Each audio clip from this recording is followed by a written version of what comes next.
Sir, हम अब अगले सवाल की तरफ बढ़ते हैं। जिस तरह से पश्चिम बंगाल में एक समय ममता बनर्जी की टीएमसी को अजेय माना जाता था, लेकिन चुनावी झटकों के बाद पार्टी के अंदर से जिस तरह से डिसेंट बढ़ा, कई नेताओं ने बगावत की, कुछ ने इस्तीफा दिया, कुछ ने अलग गुट बनाने की कोशिश की।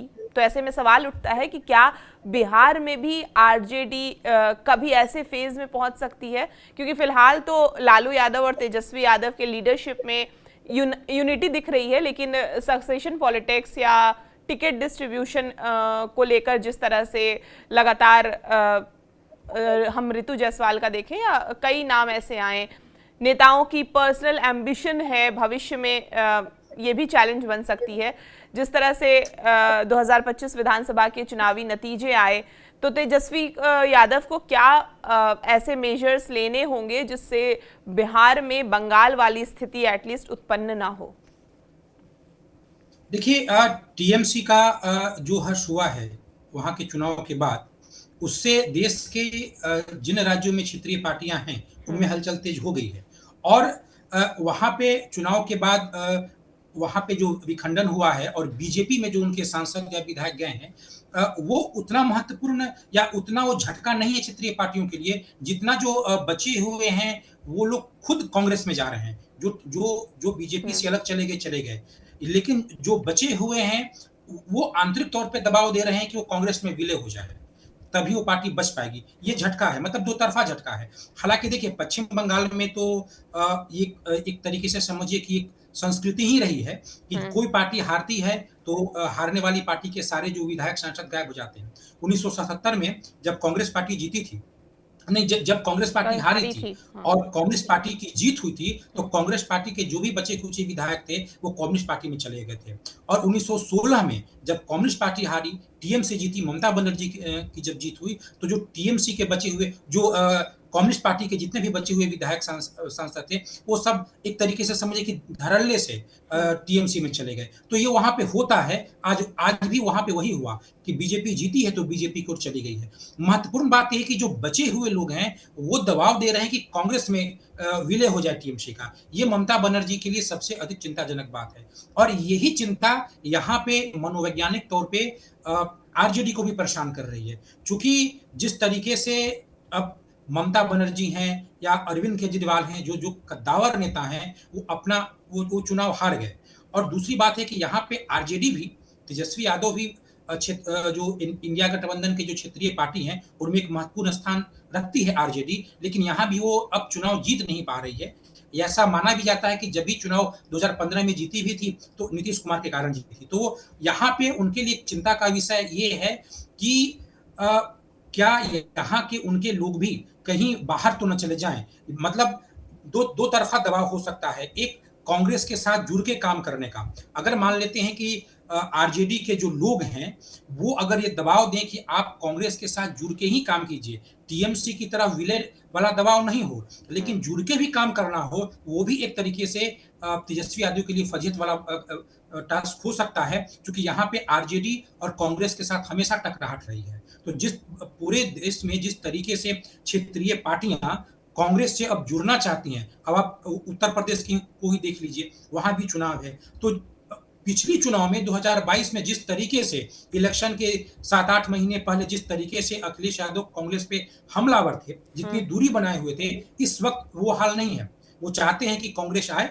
और संतोषजनक स्थिति में टिकट का बंटवारा हो जाए। तो कांग्रेस के आगे कॉम्प्रोमाइज मोड में आने का दबाव आरजेडी के नेताओं के अंदर से उठ सकता है, और उस दबाव के कारण भी तेजस्वी यादव असहज हो सकते हैं। वो भी उनके लिए पीड़ादायक हो सकता है। दूसरी बात है कि उनके पार्टी में भी टूट हो सकती है। देखिए, ढाका के जो विधायक हैं फजल रहमान, वो तो उनके तेवर ही बागी दिखते हैं। राज्यसभा में उन्होंने वोट भी नहीं दिया।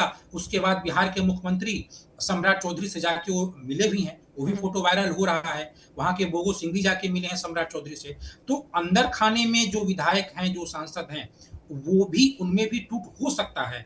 वो टूट तब हो सकता है, टीएमसी में टूट हुआ और अगर टीएमसी का विलय कांग्रेस पार्टी में हो जाए, अगर टीएमसी का विलय कांग्रेस पार्टी में हो जाएगा तो इससे यहाँ के जो विधायक हैं आरजेडी के, उन पे एक मनोवैज्ञानिक दबाव पड़ेगा और उनको ऐसा लग सकता है कि यहाँ अब कोई भी क्षेत्रीय पार्टी खासकर आरजेडी आने वाले समय में सत्ता तक नहीं पहुंच पाएगी। ऐसे में वो कहीं भी जा सकते हैं, वो बीजेपी में भी आ सकते हैं, हो सकता है वो कांग्रेस में भी चले जाएं। दूसरी बात ये है कि जो घरेलू कलह से तेजस्वी यादव घिरे हैं, उसका भी एक प्रभाव पड़ेगा। देखिए लालू यादव हैं, जब तक वो सक्रिय हैं तब तक एक अलग बात है। आने वाले समय में अगर परिस्थितियां बदलती हैं तो उनकी जो तेजस्वी यादव की जो बहनें हैं, जो हर वक्त आरजेडी का कोई भी निर्णय हो रोहिणी आचार्य हमलावर हो जाती हैं। एक सीट था एमएलसी का, मात्र एक सीट पे अगर सुनील सिंह जाते हैं, उस पे भी रोहिणी आचार्य ने कितने बड़े बड़े आरोप लगाए। मतलब एक तरफ से देखिए कि जिस तरीके से आनंद मोहन ने जदयू पे आरोप लगाया, उससे कहीं ज्यादा बड़ा गंभीर आरोप, ज्यादा धारदार तरीके से आरोप लगाया है रोहिणी आचार्य ने अपनी ही पार्टी पे या अपने भाई की पार्टी पे। तो अगर लालू यादव के बाद अगर उनकी परिवार में भी बिखराव होता है तो कहीं ना कहीं उसका भी प्रभाव पड़ेगा। दूसरी बात है कि आरजेडी में जो टिकट 2025 में मिला है, इसमें कई ऐसे व्यक्ति हैं जो मूल रूप से आरजेडी के रहे नहीं हैं, जो संजय यादव के कारण जिन पे आरोप लगते हैं उनके कारण उनको टिकट मिल गया, लेकिन जीतने वाले को टिकट नहीं मिला। भले ही आज के समय में वो विधायक नहीं है, लेकिन वो आरजेडी में प्रभावशाली लोग हैं।